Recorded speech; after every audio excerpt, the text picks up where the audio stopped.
Alors, pour évaluer une insomnie, il faut se poser la question du type d'insomnie. Est-ce que c'est une insomnie d'endormissement? Est-ce que c'est une insomnie de seconde partie de nuit? Est-ce que c'est une insomnie qui est mixte et d'endormissement et de seconde partie de nuit? En pratique, les insomnies d'endormissement sont souvent des insomnies qui sont réactionnelles à un stress et qui répondent assez bien à des traitements hypnotiques de type benzodiazépinique comme le zolpidem ou le zopiclone qui induisent le sommeil et qui permettent au sommeil de se prolonger.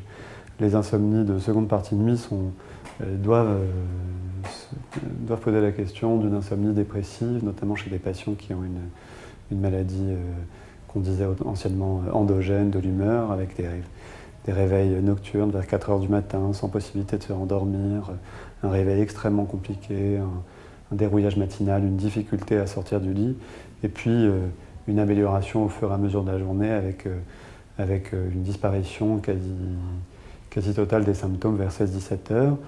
Alors évidemment, c'est des patients qui vont répondre à d'autres types de somnifères que ceux qui induisent l'endormissement, en particulier le Terralène, ou bien il faut aller d'emblée vers des antidépresseurs, soit des tricycliques comme le Laroxyl, qui peut vraiment améliorer les insomnies de seconde partie de nuit, ou bien la mirtazapine ou la l'amiancérine. Mais en tout cas, les insomnies de seconde partie de nuit doivent questionner sur une origine dépressive de cette problématique.